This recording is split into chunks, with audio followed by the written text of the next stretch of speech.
শ্রীকৃষ্ণ যখন সখাগণের সহিত এই স্থানে আগমন করিয়াছিলেন তখন এই বৃক্ষগুলি শ্যামবর্ণের সেই জন্য তাহার নাম শ্যামডাক, এবং বৃক্ষের যে পাতাগুলি তাহার দোনাকৃতি। এই স্থানে এই পাতার মধ্যে রেখে শ্রীকৃষ্ণ সখাগণের সহিত ব্রজগোপীগণের নিকট হইতে দধি মাখন ভক্ষণ করিয়াছিলেন। সেই বৃক্ষ পলাশ বৃক্ষ। এই বৃক্ষটি অদ্যাবধি দর্শনীয়।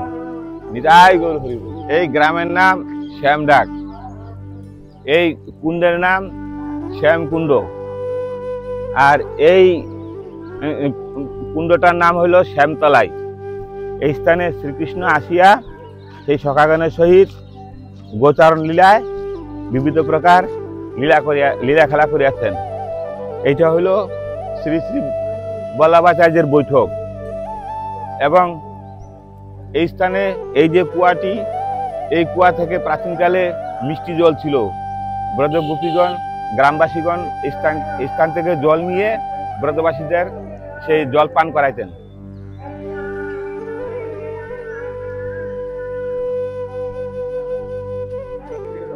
अच्छा, हाँ, या का नाम श्यामडाक है, और कुंडो का नाम है श्याम कुंड, और ये श्यामतलाई।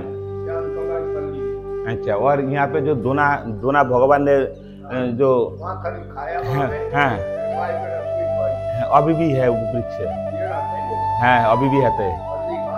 अच्छा अच्छा अच्छा अच्छा, हाँ हाँ हाँ हाँ, जय हो ब्रजवासी बाबा की जय।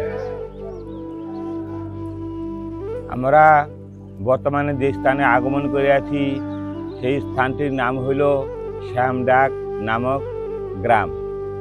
এই গ্রামটি পুচুরি গ্রাম হইতে 1.5 কিলোমিটার উত্তর পশ্চিমাংশে, এবং এই স্থানে শ্রীকৃষ্ণ যখন গোচারণ লীলায় সখাগণের সহিত আগমন করিয়াছিলেন তখন এই স্থানে বৃক্ষগুলি শ্যামবর্ণের ছিল, সেজন্য এই স্থানের নাম শ্যামডাক।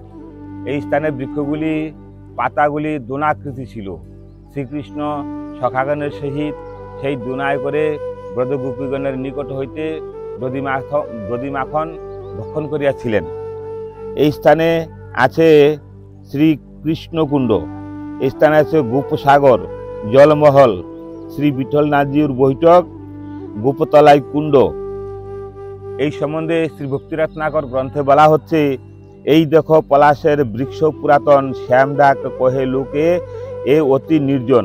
তথাহি গর্গ সংহিতায় বলছেন, তত্রই একদা বৈ দধি বিক্রয়ার্থং বিনির্গত গোপবধূ সমূহ শ্রুত্বা কন্নন্ন পুর শব্দ মারা রুধ তন্মার্গ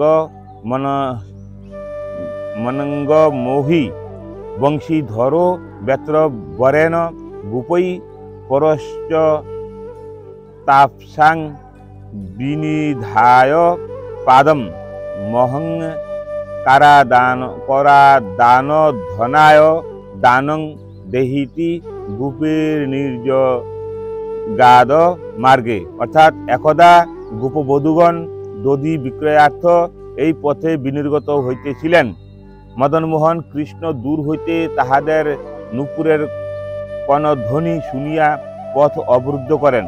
গোপগণ সহ বেত্র হস্তে অবস্থিত বংশীধর কৃষ্ণ তাহাদের সম্মুখে পাদ প্রসারিয়া কহিতে লাগলেন, বলিলেন, আমাকে করার্থ ধন দান করো।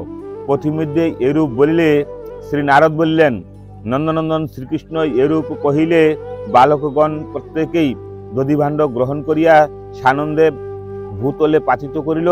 অহো, এই নন্দনন্দন অত্যন্ত ধূর্ত, নির্ভর, নিরঙ্কুশ, ভাষণশীল, স্বগৃহে নিরীহ ও বনে বলবান। আমরা অদ্বৈ নন্দ যশোদাকে এই কথা বলিয়া দিব। গোপীগণ এরূপ বলিয়া তাহাতে সহাস্য বদনে স্বগৃহে গমন করিলেন। মাধব কদম্ব ও পলাশপত্রের দ্রোণী প্রস্তুত করিয়া বালকগণ সহ সেই সকল পিচ্ছিল দধি ভক্ষণ করিলেন। হে নৃপবর, তদবধি তত্রত্ব তরু সমূহের পাত্র দোনাকার হইয়া যে গেল, আর সেই মহাপুণ্য ক্ষেত্র দ্রোণ নামে অভিহিত হইল। সেই স্থানে দধি দান ও পত্র কুটে দধি ভক্ষণ করিয়া নমস্কার করিলে নর গোলক হইতে চ্যুত হয় না, অর্থাৎ গোলকেই গমন করিয়া থাকেন। এই স্থানে অদ্যাবধি কদম্ব পত্রের এবং পলাশ পত্রের দ্রোণাকৃতি সেই দেখিতে পাওয়া যায় এবং সেই বৃক্ষ অদ্যাবধি দর্শনীয়। বিশেষ সংক্ষেপে আলোচনা হচ্ছে গর্গ সংহিতা অনুসারে এই স্থানে একদা শ্রীকৃষ্ণ যখন গোপবালকগণের সহিত এই গোচারণ লীলায় আগমন করেন, তখন এই স্থানের যে বৃক্ষগুলি, এই যে বৃক্ষগুলির পত্রগুলি দ্রোণাকৃতি ছিল। তো শ্রীকৃষ্ণ সেই সখীগণের নিকট হইতে এই বৃক্ষের পত্রে সেই তাহাদের নিকট হইতে দধি মাখন ভক্ষণ করিয়াছিলেন, যাহার জন্য এই বৃক্ষগুলি শ্যামবর্ণে ছিল, যাহার জন্য নাম হয় শ্যামডাক। আর এই স্থানে এই যে সেই জন্য এই কুণ্ডটির নাম হয় শ্যামকুণ্ড। অদ্যাবধি এই কুণ্ড অদ্যাবধি অতীব সুন্দর দর্শনীয়। কুণ্ড তটে শ্রী শ্রী সীতারাম মন্দির, হনুমানজির মন্দির, সখাগণের বিগ্রহ, শ্রী মহাদেবজির মন্দির ইত্যাদি অতীব সুন্দর দর্শনীয়। অদ্যাবধি বিঠলনাথজির বৈঠক এই স্থানে অতীব সুন্দর দর্শনীয়। এই স্থানে শ্রী গৌরাঙ্গ মহাপ্রভু ব্রজমণ্ডল পরিক্রমার সময় আগমন করিয়াছিলেন এবং এই স্থানে যাহারা আগমন করিবেন তাহারা অদ্যাবধি এই পত্রে এই দধি মাখন রাখিয়া ভোজন করিয়া থাকেন এবং সাধু বৈষ্ণবদের দান করিয়া থাকেন। নিতাই গৌর হরি বল। এই সূর্যকুণ্ড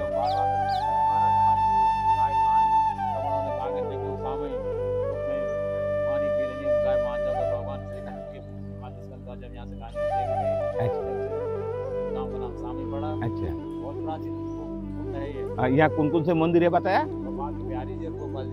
और पंचमुखी हनुमान। अच्छा, यहाँ पे भगवान कृष्ण ने ग्वाल वालों के साथ गया चलाया था और राधा जी के साथ जो मिलन हुआ यहाँ पे हुआ है ना मिलन। एक मिनट सुनो, गोवर्धन पर्वतेर दक्षिण दिशा श्यामडाक ग्राम হইতে 2 কিলোমিটার দক্ষিণে শ্যামে গ্রাম অবস্থিত। হ্যাঁ, और এই স্থানে একদা শ্রীকৃষ্ণ শ্যামাসখী সাজিয়া শ্রী রাধাজি का মান বন্ধন করিয়াছিলেন। একদা শ্রীকৃষ্ণ রাধারানী সখীগণের সহিত এই স্থানে একটি কুঞ্জ বানিয়ে শ্রীকৃষ্ণের অপেক্ষা করছেন। তো শ্রীকৃষ্ণ গোবর্ধনে গোচারণ লীলা করছিল। তো সেইখানে থেকে সখাগণ এবং বলরামের সহিত তাদের সেই ধীরে সুস্থে বুঝিয়ে শুনিয়ে আস্তে আস্তে দেরি হয়ে যায়, তখন রাধারানী মান করেন। তো রাধারানী যখন মান করেন তখন রাধারানী এখানে আসাতে রাধারানী কথা বলে না, তখন কৃষ্ণ অনেক আকুতি বিনীতি করেন, তো রাধারানী মান ভঞ্জন হয় না।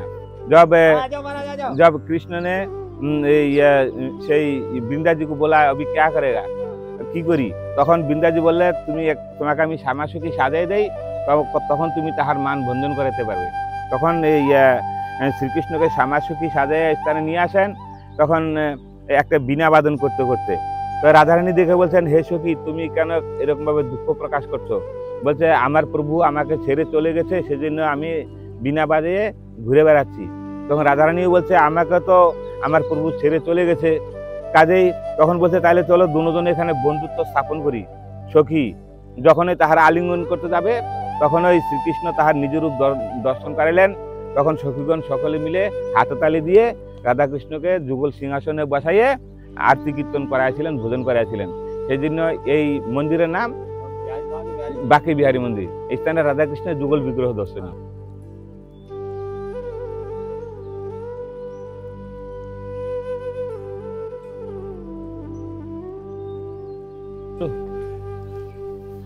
जय हो, जय हो बिहारी लाल की जय। श्री এই স্থানে রাধারানী কুঞ্জ সাজিয়ে এই স্থানে রাধারানী কুঞ্জ সাজিয়ে শ্রীকৃষ্ণের অপেক্ষা করছিলেন। শ্রীকৃষ্ণ আসতে দেরি দেখে তখন রাধারানী মান করেছিলেন। তখন শ্রীকৃষ্ণ শ্যামাসখী সেজে এই স্থানে রাধারানীর মান ভঞ্জন করিয়াছেন। সেজন্য ইহার নাম শ্রী বাঁকি বিহারী কি জয়। জয় হোক বাবা। ऊपर की जो प्रतिमा है ये मेन प्रतिमाएं हैं। अच्छा, बहुत पुराना प्रतिमा है, बहुत पुरानी, हजारों वर्ष पुरानी, हजारों वर्ष पुरानी प्रतिमा। हाँ हाँ हाँ। इसमें 4 प्रतिमाएं, ये हाँ। गोपाल जी हाँ। और ये शालिग्राम भगवान। अच्छा अच्छा, ये बहुत हजारों वर्ष पुराना है। वाह। बाकी ये 2 विग्रह बाद में आए हैं, स्थापित बाकी ये किया। 4 विग्रह और ये शालिग्राम भगवान तभी के हैं महाराज। जय हो, जय श्री राम। जय श्री राधे, जय श्री